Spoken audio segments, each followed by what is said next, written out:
जय श्री राम दोस्तों, आप देख रहे हैं YouTube चैनल ज्ञान स्टार प्लस। तो दोस्तों, आप सभी का हार्दिक स्वागत और अभिनंदन। दोस्तों, आज हमने आपके लिए कमेंट चुना है श्रीमान कृष्णपाल अहिरवार जी का, और ये लिखते हैं, चंद्र बदन मृग लोचनी पति झुलारई पालने विधवा नार करें, गुरुजी उत्तर देने की कृपा करें।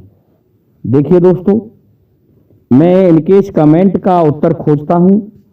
तब तक जो भाई हमारे चैनल पर नए हैं और जिन्होंने अब तक हमारे चैनल को सब्सक्राइब नहीं किया है, तो वे भाई हमारे चैनल को सब्सक्राइब जरूर कर दें। देखिए दोस्तों, आते हैं मूल कथा वस्तु पर। होता क्या है कि दोस्तों, जब भगवान शिव और मां पार्वती का विवाह होना था, तो उस समय कामदेव को देवराज इंद्र ने उकसाया था कि तुम जाकर के भगवान शिव में अपने काम बाणों को मार दो। तो जाता है कामदेव और भगवान शिव पर अपने काम बाणों को, जो उनके 5 बाण थे, उन्हें चला देता है। तो भगवान शिव उद्विग्न होते हैं और उद्विग्न होने से उनका तीसरा नेत्र खुल जाता है, जिससे कामदेव जलकर के भस्म हो जाता है। और ऐसा होने से होता क्या है दोस्तों, रति आती है रोते हुए और कहने लगती है कि मेरा पति, कि तुम्हारा पति तुम्हें दोपहर में मिल जाएगा, अर्थात द्वापर में मिल जाएगा। तो देखिए, द्वापर युग में जब भगवान श्री कृष्ण का अवतार हुआ, तो उस समय प्रद्युम्न का जन्म हुआ। प्रद्युम्न दोस्तों कामदेव का ही अवतार था, जिसे सम्रासुर नाम के राक्षस ने उठा लिया था, उसका अपहरण कर लिया था। उसके पीछे रहस्य ये था कि एक बार सम्रासुर ने अपने बड़े पुत्र मायासुर के साथ मिलकर के द्वारका पर चढ़ाई की थी। तो भगवान कृष्ण और बलराम दोनों ने युद्ध किया। तो मायासुर मायावी था, परंतु भगवान श्री कृष्ण ने उस मायासुर को अपने सुदर्शन चक्र से समाप्त कर दिया था। इसका दुख सम्रासुर को सता रहा था। तो सम्रासुर कह रहा था कि पुत्र मरने की कैसी पीड़ा होती है, यह कृष्ण को तभी पता चलेगा जब मैं उसके पुत्र का हरण कर लूंगा। इस कारण से उसने प्रद्युम्न को उठा लिया और ले जाकर के समुद्र में पटक दिया। अब जब प्रद्युम्न को समुद्र में पटक दिया, तो उसे एक मछली निगल गई। मछली निगलने पर मछुआरों द्वारा पकड़ ली गई और उसी सम्रासुर के राज्य में पुनः पहुंच गई। उसके रसोइया के पास पहुंची, तो उसमें भानुमति नाम की एक राक्षसी रहती थी। उसके कोई संतान नहीं थी। जैसे ही मछली को काटा, तो उसमें से बालक निकला। उसने उसे अपना लिया और पालने में झुलाने लगी। महाराज सम्रासुर के पास लेकर के पहुंची, तो सम्रासुर ने भी उसका नाम प्रद्युम्न रख दिया। अब तो दोस्तों, बधाई देने के लिए भानुमति के पास बहुत से लोग आने लगे। उनमें रति भी सम्मिलित होकर के आ जाती है। और दोस्तों, वह अपने पति कामदेव के अवतार प्रद्युम्न को स्वयं झुला रही हैं। तब कहा गया है कि चंद्र बदन मृग लोचनी पति झुला रही पालने विधवा नार करें, गुरुजी उत्तर देने की कृपा करें। देखिए दोस्तों, चंद्र बदन मृग लोचनी रति को कहा गया है, और अपने पति प्रद्युम्न को वह पालने में झुला रही है भानुमति के घर पर। और विधवा नार करें, विधवा नार वह स्वयं थी, क्योंकि उसका पति मर चुका था और उसने जन्म लिया था। और दोस्तों, गुरुजी उत्तर देने की कृपा करें, ये तुक लगाने के लिए दिया है। तो एक स्थान पर तो इनकी ये पहेली यहां लग जाती है। दूसरे स्थान पर देखिए, दूसरे स्थान पर भी ये कहां लगेगी, हम आपको बताएंगे।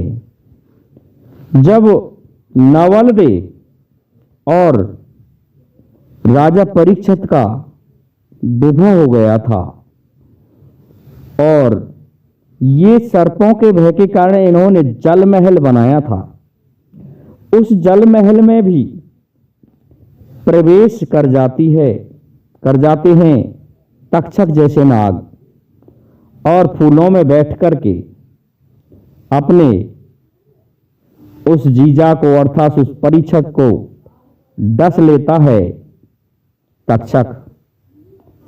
डसने पर दोस्तों उसकी मृत्यु हो जाती है। अब देखिए दोस्तों, विधवा हो गई, लेकिन उसने स्वप्न दिया कि ए नवलदे, ऐसा है मैं तो तेरे ही गर्भ से उत्पन्न होने वाला हूं।